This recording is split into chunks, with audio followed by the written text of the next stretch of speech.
Ndebo mesana tokuta na bino chaque week-end à travers émission Loba Bosolo rendez-vous ya baye oyo balingaka koloba pe koyoka bosolo à travers émission oyo na Canal Congo Télévision. Mbote bozali belé bozali kolanda biso partout na République démocratique du Congo na télévision numérique bozali kolanda biso partout dans le monde.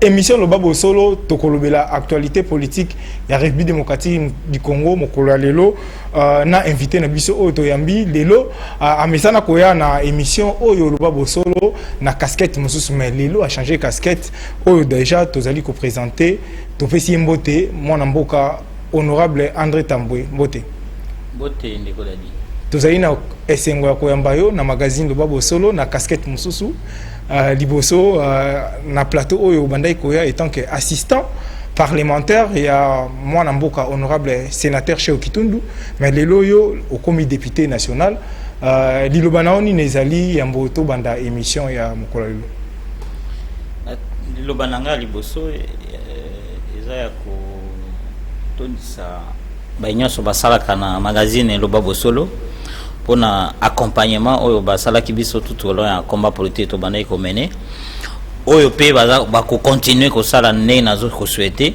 na casquette ya sika oyo to komi na niveau na biso ya combat politique. Mais si à ma casse c'est ko kende pa yemei papa Léonard Chokitondo oyo asali ke biso to comme na niveau to comme lelo na politique c'est-à-dire comme représentant ya territoire Katakokombe na compte ya PPRD l'Assemblée nationale.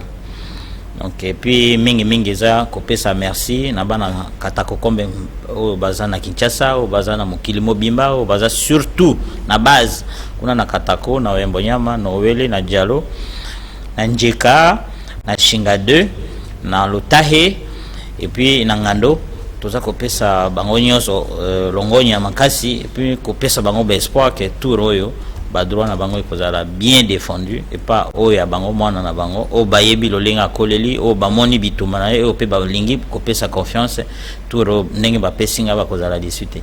Merci bana ya Sankuru barozala décidé to parler pe dossier oyo ya Sankuru to ebi ke kimezalité na province na bino moi nungu ezali mais nazali ko rappeler na balandi ya radio balandi ya magazine Loba Bosolo ya mokolo lelo to kolobela likambo itali to kozongela validation ya mandat ya ba député balobi Assemblée nationale ba député ne so ba affiché au complet ndenge honorable André Tambwe asidi koloba awa validation mandat salamaki to kolobela susu investiture ya mwana mboka gouvernement ya mwana mboka ilunkamba kasi honorable ya question liboso ezali ozalaki déjà député national ou bandi déjà ko siéger première instant na yo na Assemblée nationale et de kakindenge nini eza fierté ya ko vanda na kiti oyo ba bengami akokobisa etamboli ya Congo na démocratie auto bengaka ba parlementaire. Donc nazalaki nesengo makasi kotala mbula tozanango kotala bisika tokomi eza pambate eza eloko moko yesengo epesaki nga vraiment fierté d'appartenir à cette nation et surtout fierté ya komona ndenge démocratie na biso eza kokoba lolenge son excellence président de la République honoré Joseph Kabila Kabange alukela ki Congo démocratie a saleli démocratie et puis démocratie ezo koba na kende liboso donc eza fierté ya makasi ya komona pena que non après Joseph Kabila bana mikeba comme ko landa zela politique et puis ko zwa ba niveau de responsabilité ya ko représenter o to bien ba imboka eza eloko moko pesa kinga esengo makasi penza pesa ki esengo validation ya mandat au comité député national nini ya motuya ba congolais ba koyi kozela na sima na yo étant que député national na mosala osali comme député ozaki bongo assistant parlementaire ya Léonard Chokitondo yebi ba question parlementaire très bien mais nini na casquette asika au komi nango peuple congolais akoki ko espérer ou quoi apporter comme édifice na yo au sein de l'Assemblée nationale. Koloba action yanga moko individu e cause la peta mosusu muke ni koloba insignifiant mais contribution na ngai na etamboleli ya mboka lolenge d'abord mibeko ya Congo eza kopesa na tout parlementaire na kosali là-bas pouvoir parlementaire constitutionnel et légaux, voire même réglementaires. Tokokoba na kuluka mais mibeko nini esengeli po na mboka etambola malamu ngai na komipesa makasi na koki kobima na Assemblée nationale te sans que initiative législative ata mibale to misatu oyo wuti na nzela na ngai ekoka kozala promulgué na oku ya législature. Donc makasi na ngai devant ya makasi na komipesa pona kosunga mboka oyo eza kozala trop imaginative pona lukela bana mboka écriture législative oyo eza oyo eza ozo renforcer système démocratique na biso, mais surtout eza ko permettre ba jeunes ba koba na nzela politique. Ma komi pesa lisusu na combat parlementaire oyo eza akozala na œil surveillant motauti pena na base oyo ayebi ce problème à base pona kotala ete ba pouvoir public bakoka kosalela ba aspiration ya peuple congolais, notamment par nzela ya ko contrôler ba gouvernant na ko exercer pleinement pouvoir wana. Mais un côté inédit oyo tolobela ka penza te parce qu'ils a la légalité, mais c'est l'aspect la participation à l'action humanitaire. En tant que parlementaire na ko mi pesa moi ebele na ko skoba na ko sunga bae angai oza trop proche ou ba ko contacter nga ou makoki ko permettre pour na tous alléger nzela ya solidarité nationale, nzela ya solidarité africaine, nzela ya solidarité ya biso bantu to sungana na moke to kozwa to yeba ko kabola na ba pasi na bisengo to kozala kanango. Donc na banzi en résumé c'est ça, mais o nyonso na kosala eza na nzela ya ba directive ya parti politique ya biso PPRD na nzela ya ba directive oyo regroupement politique na biso FCC et comme ndenge na utaki koloba na encadrement ya Yemei le patriarche Léonard Shehu Kitundu. L'encadrement ya Yemei le patriarche Shehu Kitundu, mais nazali ko rappeler lisusu na ba ndeko bazali ko landa biso ozali avocat de formation, mais na kati ya Assemblée nationale oko vrai comme na commission nini okozala Rolanda métier na yo Rolanda bien osala ndenge ni na kati ya parlement. Oui, parce que c'est un droit de choisir une commission dans laquelle je peux œuvrer en tant que parlementaire. Effectivement, je vais me sentir mieux dans la commission PAG. Donc, ce qui se passe est ISA. Donc, je serai à la commission PAG pour me permettre de renforcer mes connaissances dans l'analyse de la logistique et compléter théorie au Natanga qui a droit à l'université. Merci honorable. Na zali ko rappeler na balandi radio ya magazine Lobabo Solo ya mokola lelo na Canal Congo Télévision to yambi po na bino mwana mboka André Tambwe o azali député national na PPRD to yambi lelo to kosola actualité politique. Honorable, avant de continuer to lobela sujet d'actualité politique to yeli ezali investiture ya mwana mboka ilunkamba na gouvernement na Mobimbe Salamaki kasi to lingi to zonga na nous to perdre moto monene na Afrique awa ezali bongo président honoraire Robert Mugabe à Zimbabwe. Un mot par rapport à la vie politique na ye et to yebi que Robert Mugabe a sali mingi pour na liberté il y a des noirs en Afrique en général et dans Afrique du Sud aussi en particulier. Un mot par rapport à son décès.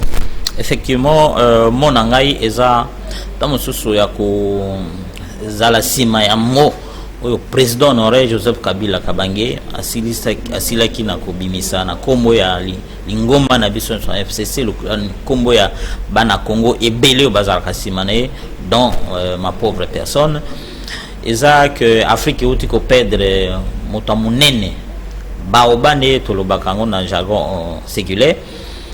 Aza un des plus grands panafricanistes contemporains au Tozara Kinango Tozara Kinae ninga outi ko keneza perte makasi pona biso africain, mais zape modèle pona biso bato totikali na bomo epoto yeba kokoba na komba na ye. Robert Mugabe asungaki biso na invasion tozalaka nango awa na 98 grâce à ba troupes zimbabwéennes. République démocratique du Congo avait réussi à limiter les dégâts, à stopper les avancées tout à fait fulgurantes et y a rébellion, et puis surtout, il y a envahissement, il y a pays limitrophes et à Est, Nabiso, Basala Kibiso, na moment et c'est grâce à soutien à la République du Zimbabwe, sous la direction du président Robert Mugabe, des Tozoa qui Bokassi a signé l'accord de Lusaka. Donc c'est quelqu'un qui, en matière de la pacification des pays africains, a participé activement. Et pour Nangaï, tout comme pour Bisso Nyonso Congolais, ils ont affecté Bisso et affecté Ngaï, mais surtout il faut inspirer Bisso en termes de personnalité, en termes de personnage aussi. Et Robert Mugabe vivra à jamais dans nos cœurs. Robert Mugabe vivra à jamais dans nos cœurs, mais ndeko mosusu ba critiquer gestion na ya mboka na fin ya mandat na tout moni. Est-ce que ezali pe exemple malamu ya kolanda par rapport ndenge a quitté le pouvoir? Oui, na monde oyo capitaliste tout ça, na lobby hégémonie capitaliste à outrance. Toute action de gouvernance socialiste, toute action de gouvernance nationaliste a toujours été bien manipulée par l'opinion de grands donateurs pour que l'image à qui a profité des richesses zimbabwéennes, sinon les Zimbabwéens eux-mêmes.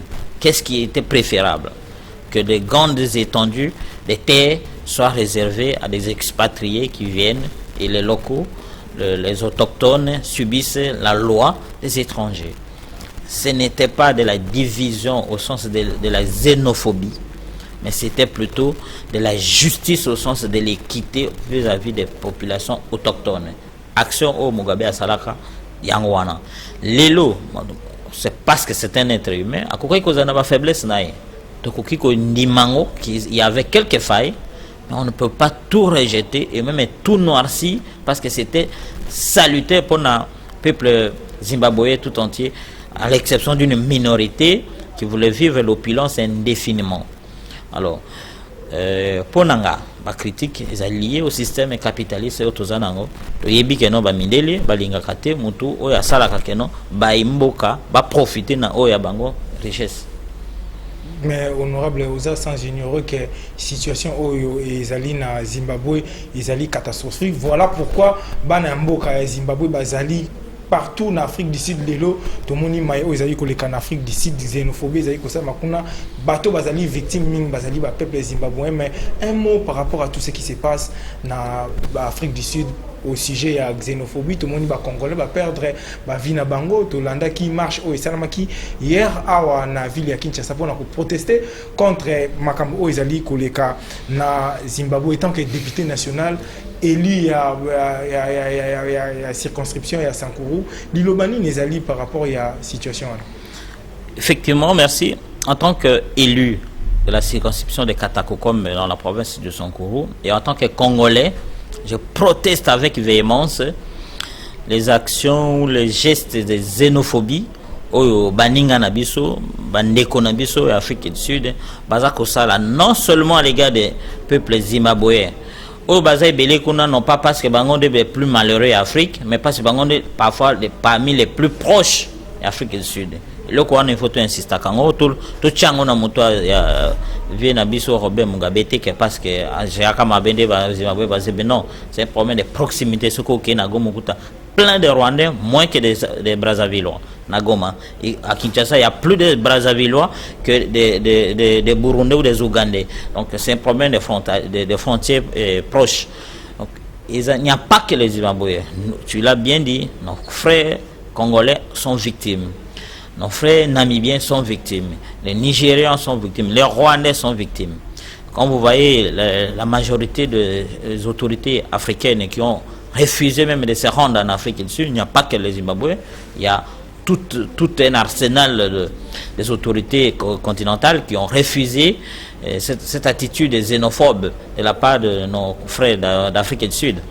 Et pour moi, je proteste avec énergie et je demande au nouveau gouvernement de réveiller son attention pour mettre toutes les batteries marchent afin que nos Congolais soient bien protégés. Nous avons vu, le Nigeria a déjà envoyé un émissaire sur place pour s'assurer de la protection de ses concitoyens vivant en Afrique du Sud. Nous aussi, nous devons être à même d'avoir non seulement un fichier des émigrés congolais qui sont en Afrique du Sud, qui sont en situation des résidences conflictuelles avec la loi, et ceux qui sont des résidents à titre normal. Alors, nous devons savoir comment les protéger, chacun dans son statut. Pour ceux qui peuvent être rapatriés chez nous pour des raisons vraiment de commodité, qu'ils les soient rapidement, de sorte qu'ils soient épargnés de tels traitements. Parce que ces atrocités vont réveiller davantage la colère et la situation risque de devenir ingérable. Donc, bakonzinabi soit sika, bafungola misu, pour batala, basala manso, pour défendre les Congolais au bas en Afrique du Sud. Bas un fichier complet, il y a un nombre exact. Il y a Congolais dans l'ensemble, il y a banani baza ba résident à titre définitif. Banani baza ba résident à titre provisoire et banani baza immigrés frauduleux parce qu'il y en a aussi, et ça va nous permettre d'accueillir que gérer la situation, il y a rapatriement, il y a protection sur place et ba Congolais wana. Merci honorable Tamboué, message na est commis tout parler sur actualité République démocratique du Congo, Ezali Bongo investiture.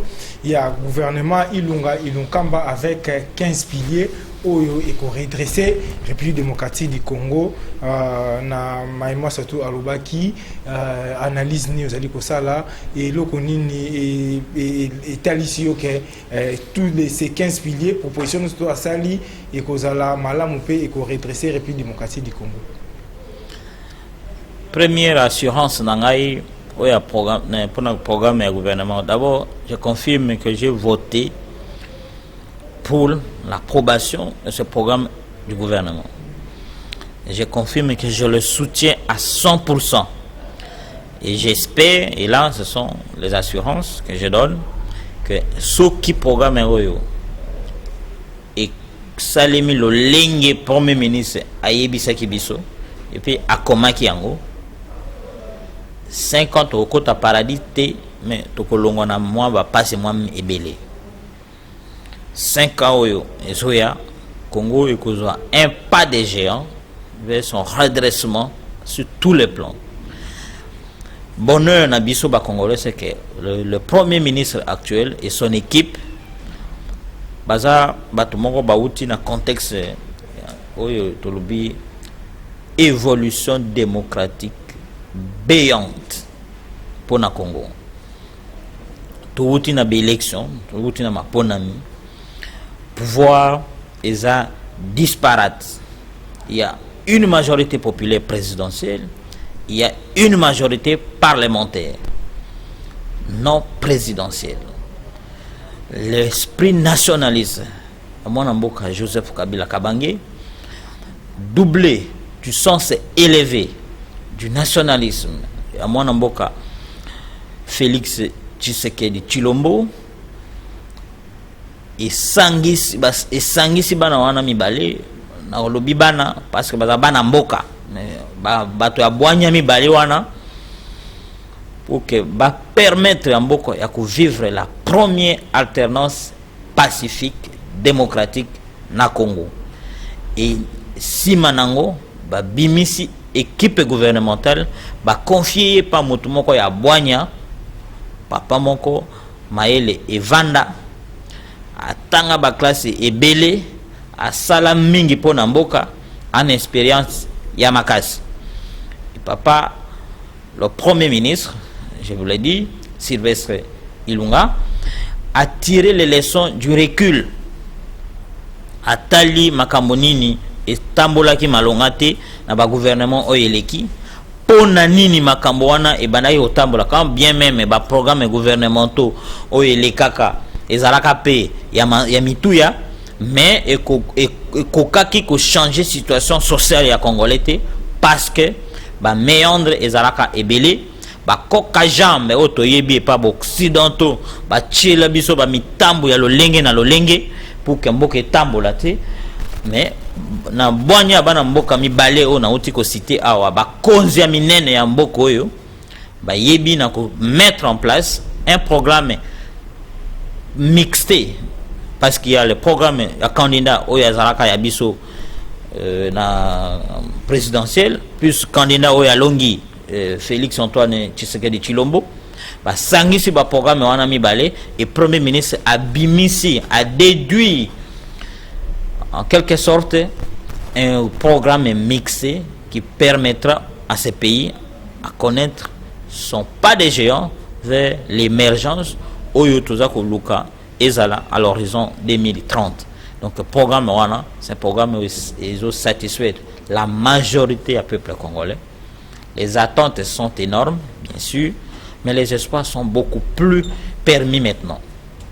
Honorable Tamboué, Bandeko Bazali Koloba était programme sur Maï Salami Toyoki Yango, mais Bandeko Balobi ezali différentes na bayo baleka ba prometa population makambo ebele et salemate. Est-ce que programme o ezali na encore chapeler des bonnes intentions te pour lobi to kozonga na biso ka na situation oyo tozali na yango lelo o yemoko auti koloba ete ke ba gouvernement mususu et à comprendre ba erreur ba gouvernement mususu asali parce que ba loba trop ba salate. Est-ce que au kanisi que hier on a na bonne voie ya ko réaliser on surtout lobi aloba kite ke baloba trop basala te alobi basala kia mingi mais bakokaki kosilisa kokoba na kosala ya bien lolenge bakanaki parce que bakoka jambe ezalaka ebele bakoka jambe wana toyebi eza bamindele balukaki te bakongolais azala bien balukaka bamindele badirigera biso te honorable ezali biso na biso bakongolais mais ntango ozoloba bamindele nde bazali à la base yango omoni te ke ozotapa kote ndeko dadi yo oza journaliste ya monene na mboka oyo oza pe intellectuel ya monene na Congo oyebi omoni évolution ya mboka na biso depuis 1+4 en 2003 tilelo autant d'années oyebi bakoka jambe nini bato wana bachele biso pour que Congo etambola te oyo siko toza koloba eza ke programme oyo eza différent en quelque sorte ya ba programme eleki. Ce n'est pas parce que eza na innovation extraterrestre mais ça na avantage du recul elingi koloba e monaki bisika nini ba inime ya biso ya mboka bachelaka biso mitambo bango turoyo bakoyeba ko sauter to ko dévier ba mitambo oyo nyonso babandaki ko chela biso pour que bakobisa action gouvernementale oyo d'ailleurs ekokani na oyo eleki parce que eloko bato ebele balinga kolobate meza yango c'est que tout royo nous avons à la tête de toutes les institutions des sociodémocrates, un président sociodémocrate, un premier ministre sociodémocrate.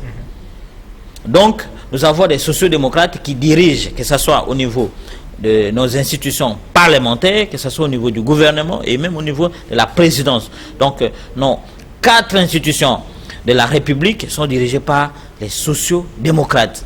C'est un avantage inouï pour les Congolais.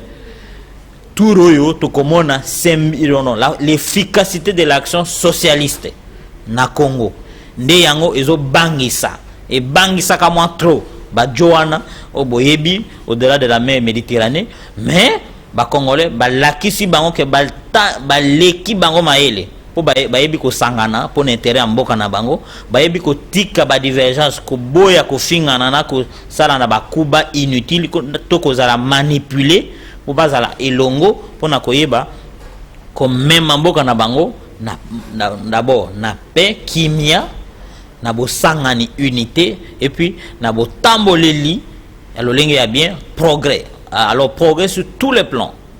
Et programme en et salami bandeko ba éviter c'est salami siko ou bien salama qui est en coalition FCC cache et salami parce que tant on est surtout ezui apparemment c'est comme si programme en ilunga ba asaliango à la hâte et puis à présenter na peuple congolais et salami à la hâte un peuple congolais aza et BTT peuple congolais yebi quand est-ce que banoma qui premier ministre Ilunga c'est depuis le mois de mai et sali à peu près 3 mois azalaki na temps ya koyeba ko consulter makanisi oyo ezalaki ya candidat président Yemei candidat ya coalition cash ayebaki na kosangisa maye oyo ezalaka programme de gouvernance ya candidat Emmanuel Ramazani Shadari oyo azalaka candidat ya FCC a tiré les côtés positifs de tout.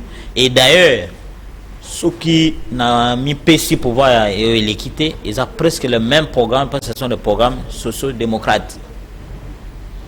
Donc il a seulement tiré une synthèse de ces deux programmes et a présenté au peuple congolais à travers ses représentants que nous sommes.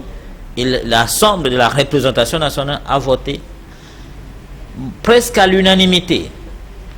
Donc il n'y a sans que l'opposition. Non, c'est pas sans l'opposition, c'est sans opposition, c'est pas sans l'opposition, mais sans opposition. Il y a toujours des députés de l'opposition qui sont dans la salle, mais au moins une fois, les peu qui ont été là ont refusé de dire non à un programme aussi avantageux pour la population congolaise. Parce que Montougnon, ça a côté le programme, on a mes peuples congolais, on a zélaé. Parce que mon na biso ndeyo yo za congolais zo boya Congo na biso tambola. Ne loko ba congolais ba député tout ba za ba représentant peuple. Ba boya ki na bango ko boya programme wana po ba moni que peuple congolais mobima zaka sima na programme wana. Mais maître, raison et opposition, bah, il faut qu'ils aient fondé. Comment est-ce que vous coupez ça, discours et chef premier ministre, vous distribuez discours, mais par contre, premier ministre, lui, Makamoussous, au moins, il y a une motion d'information, honorable Eliezer Tambou, on attend qu'il combo, ils ont fondé pour tout le monde y était, Makamoussous, surtout Balobaki, ils ont l'indégué, Balobaki, malgré la motion, Moussous, et quand il y a un débat par rapport, il y a point de vue à la majorité, ça qui fondé. Mais comment est-ce que vous distribuez votre lot comme sous ou vous lobez le lot comme sous? Au moins il y a raison la raison ma casse ndenge ba kitaki na ça. Pesi ndeko nanga Eliezer Tambwe mbote sikazali ayebinga bien toyebani tuza baninga ayebi que non aza membre ya coalition ya opposition na kati ya Assemblée nationale. Et à Salaki Kaka, oyo député opposition fala sala. Mais alte que non à ça qui le komoko, oyo abanaï ko s'attendre qu'ils a tellement sérieux. Non, il moko a bien intérieurement parce que naza koko bana ko yebisayo que ezalaka ba document mi balete. Ezalaka document moko programme du gouvernement tanga mibeko. Tanga mi kanda tozalaka nango. Tozalaki na même pièce. Oyo il fallait tout débattre na premier ministre, c'est son programme. Ce n'est pas son discours de présentation de programme. Discours, ça n'existe nulle part dans aucune écriture législative ou réglementaire qui lie l'équipe gouvernementale en gestation à l'Assemblée nationale ou à la représentation nationale. Le programme du gouvernement a été distribué plus de 48 heures avant pour permettre à chaque député de s'imprégner des idées qui étaient transcrites et d'avoir des réactions à faire en termes de suggestions, d'observations ou de projections. Et c'est ce qui a été fait.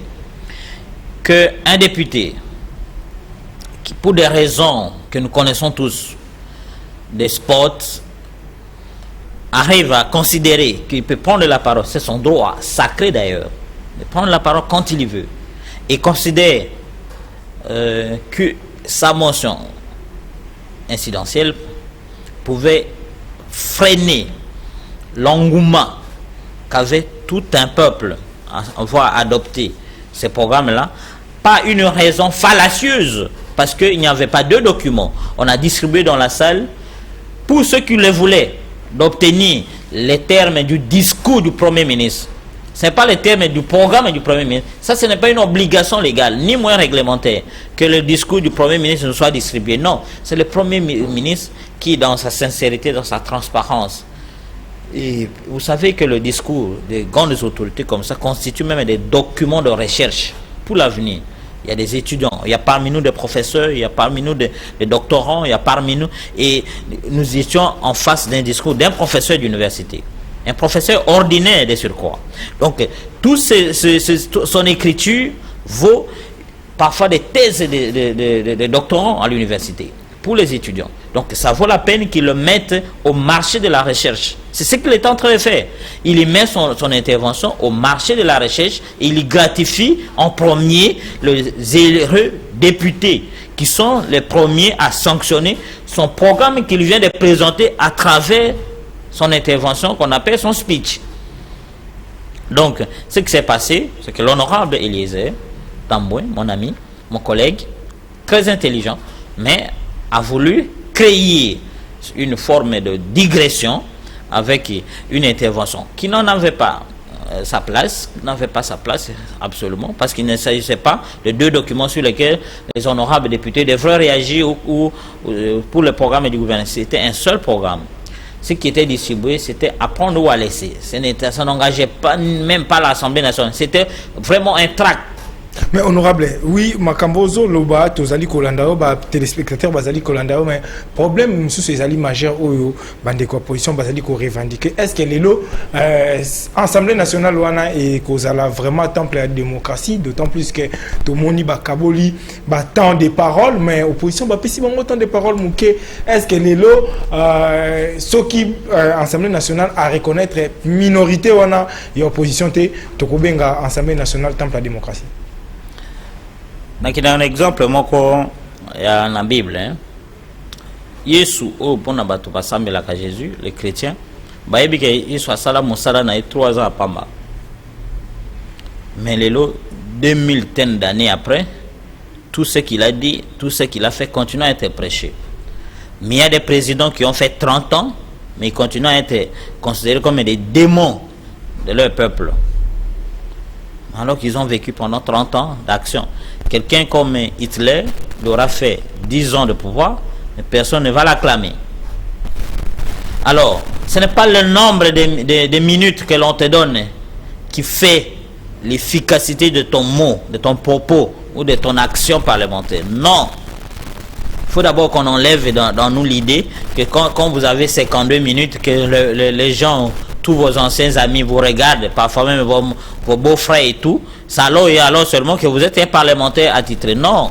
Et que vous faites bien votre travail. Non. Et puis je vais vous corriger peut-être pour des raisons d'opinion.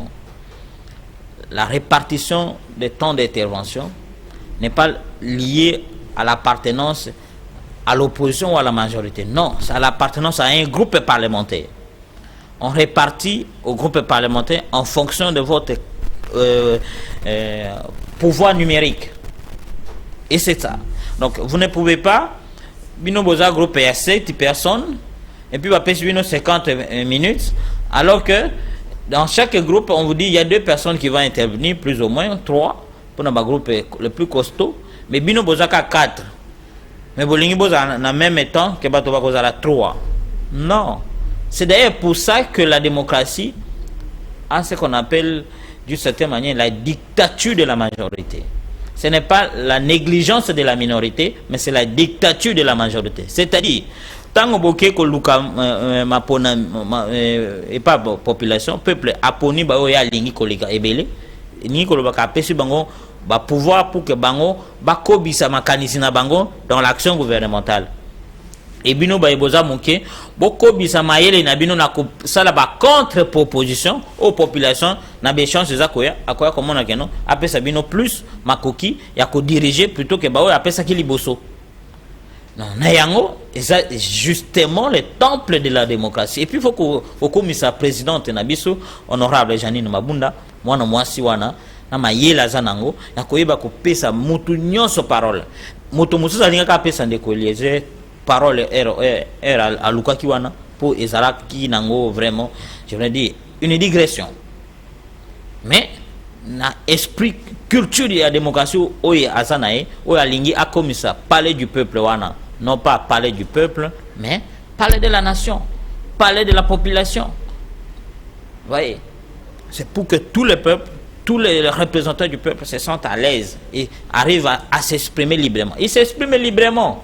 À qui on a interdit de parler? Non, le temps de parole n'est pas un problème. C'est justement de la digression, comme il dit. Bateau ba éviter ba okansano ils musulmans. Non, attends 2 minutes zoa micro na 2 minutes loba o sengeli que non bateau ba yo ka o lobi za ya mutuya eko leka Honorable André Tamboué, gouvernement ezali investi, tout le monde qui débat ndenge et les cas qui na Assemblée nationale, bande connaît surtout balobi, mais bazali ko banga balobi, tout ça na des leaders, grands leaders politiques, bazali ko kumbe la des plateformes politiques, tout ça dit FCC cash, mais on craint demain lobby ezala tous on a sous na 1+4 ezala ki o apesi mitindo na ye o apesi mitindo na ye et cacophonie mboka nde ezali ko empatir to moni lelo mwana mboka ilunkamba na programme na ye atelemeli de kambo o ya lutte contre la corruption mais makambo ezali ko leka na présidence de la République. Honorable Thomas Lokondo a posé une question, est-ce qu'il fera face à la décision politique est-ce que les lots qui entre les deux grands leaders politiques la déformation politique le gouvernement ensemble pour diriger beaucoup. Ici kima ekokaki kozala te kima tozwaki yango, c'est-à-dire ya kopesa na mbote mikolo ya kopesa na flambeau kimia ezalaki oyo eleki wana ezate ezali susu te soki les deux leaders wana bapesanaki mbote à la face du monde. Kabila azoseka, Félix Tshisekedi azoseka, Kabila azwi ebonga na ye atikeli ndeko na ye na sali ba mwanda nanga bato bando kanisa ke na ko se représenter na se représenter te bato bando kanisa ke candidat nanga soka alikite na ko frauduler na ko pesa ye kiti na bokasi na sali yango te na pesi na moto mususu oyo depuis abotama a combataka ngai kaka atikeli exemple wana ezo pesa biso espoir que ataba na biso ne bazo sala manso pour que nungu eza na kati ya coalition wana. Les deux leaders vont transcender nos égos, transcender les machinations secrètes et les officines étrangères à travers l'état-major locaux au Bazanango Awa pour que la coalition ait la soudée devant l'intérêt national. Lutte contre la corruption, ça a été repris dans le discours d'inauguration, d'investiture du président de la République. Et même dans son programme, nako se rappelé na liloba na yemoko tango wazaka candidat azotu na ye que abazo yebise que non ya azana aza inexpérimenté pas occupé fonction de chef de l'État alors zongi saka na ba journaliste que boza que non ngana za inexpérimenté na corruption nde maloba président Félix Tshisekedi alors candidat président azongi saka na ba journaliste mais lelo yo na banzi eza na bureau na ye. Il fait rien. C'est pas qu'il fait rien. Azara qui n'a pas ça que l'institution se vanda. Et puis, quand on sait que le premier ministre a causé à Mokano na yemoko sans que Azara concertation na chef de l'État pour la question de intérêt national. Président Tshisekedi d'ici là balayage et conseil na présidence au condi matin. Bazo longo la ba faux conseil ba yeko ko sa corruption ba na ko dénoncer tango baza na poto ba komi ko kota na banzela ngo ba na ko reprocher baninga liboso. Président de la République a tout un tas de dossiers sur chacun de ses conseillers et vous verrez, il va les balayer d'un seul revers de la main. Boka ne sait que sujet wana etali intérêt mboka division cause entre deux grands leaders Joseph Kabila Kabange président honoraire de la République démocratique du Congo et moi Namboka Antoine Tshilombo Tshisekedi président de la République en fonction. Bakozala toujours soudé, bakozala toujours na même voie pour lutter contre bantivaleur aux zongisimbo cannabis aussi. Honorable Tamboué, est-ce que les lots récoltent la caméra ou ABC population congolaise basée Kolanda que étant que député national dossier où ils allaient ko des frais chroniques il y a 15 millions de dollars au quoi ils interpellé ministre de la finance pour na ko mona lumière par rapport à dossier on a ndenge ils allaient ko tambola lelo nga nakosala du sport été ngana za muntu moko nalingaka tolobela ba sujet oyo tozana makoki ya kolobelango avec preuve à l'appui tozana dossier oyo oza ko évoquer c'est un dossier dit des enquêtes en cours non clôturées, des enquêtes oyo za poser un problème ya opportunité et des enquêtes ko poser problème même ya compétence. Alors en tant que juriste, il faut régler les préliminaires pour permettre la réflexion sur le fond, le fondamental.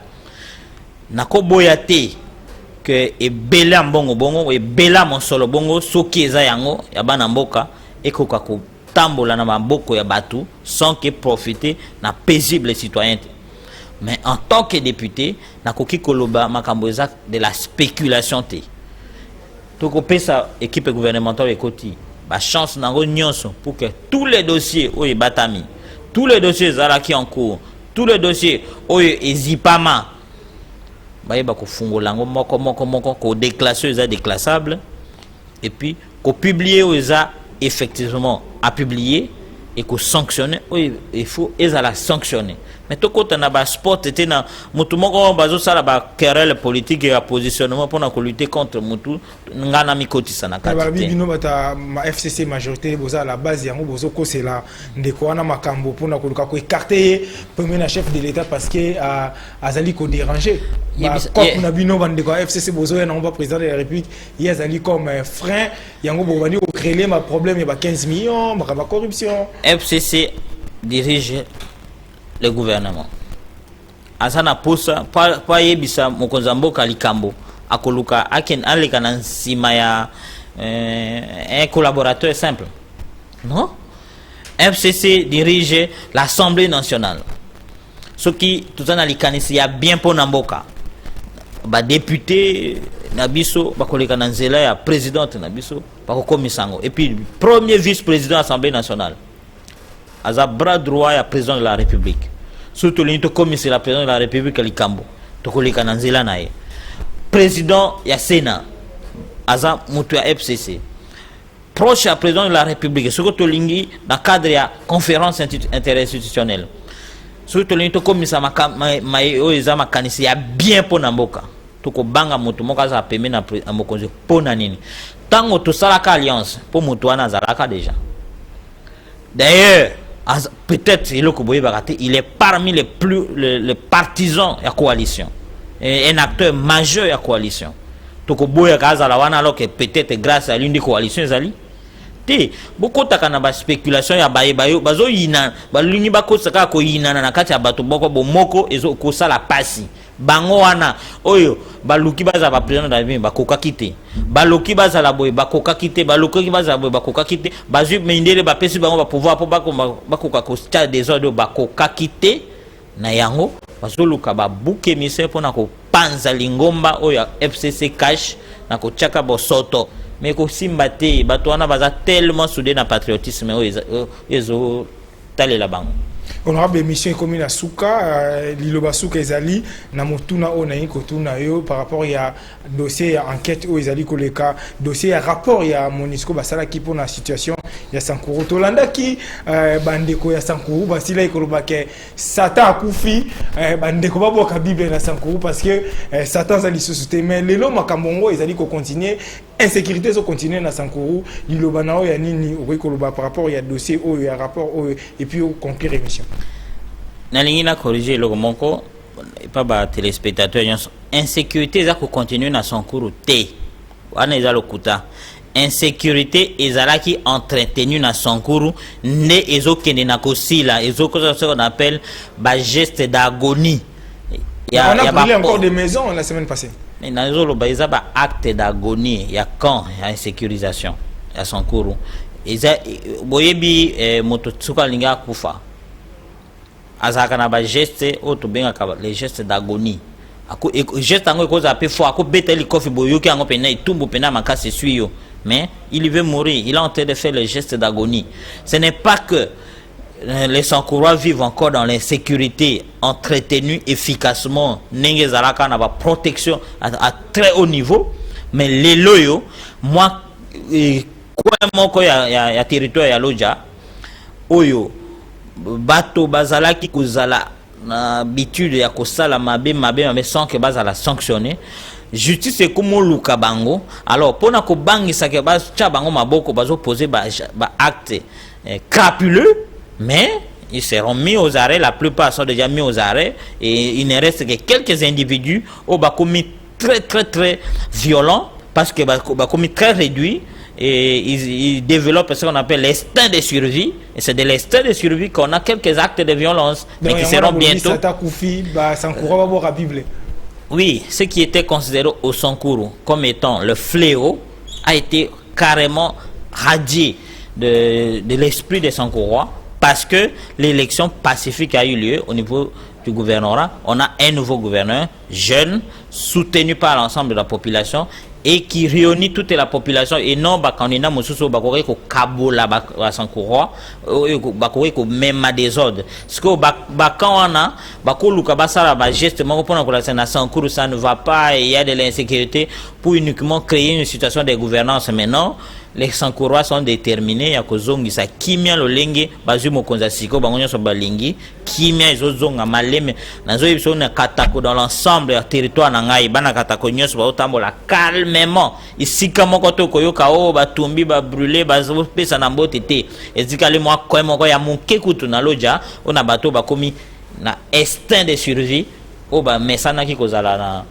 esprit de violence. Mais toujours kutana tout à l'heure na l'union Sagon Kasai toujours kobana ko sangisa makanisi pour réduire complètement ces postes de sécurité, et les grands notables de l'Oja comme les honorables Jean-Charles Okoto, Lola Kombe, bazo sala nyonso na ba député provinciaux na nyonso na ba député mususu ya l'Oja bazo sala nyonso pour que la justice na service de sécurité ba kota na ba régiment wana ya ba retranché pour les mettre hors d'état de nuit.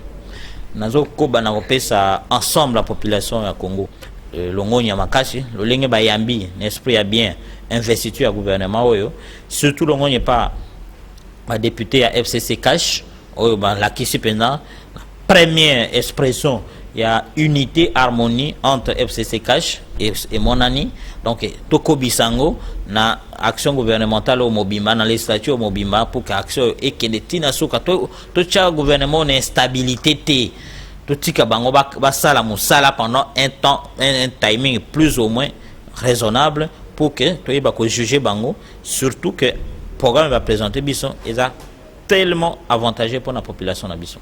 Merci, moi Namboka André Tamboué, Ozali, député national oyo na kati ya Sankuru na Katakokombe, te remercier yo lisusu na casquette ya sika oyo enango na magazine Loba Bosolo ezala mbala libosote. Merci Nabino bozalaki ebele kolanda magazine Loba Bosolo mokola lelo to analyser actualité politique maïman surtout pour la semaine oyo to kute Nabino na rendez-vous ya sika ya émission Loba Bosolo botika la malamu.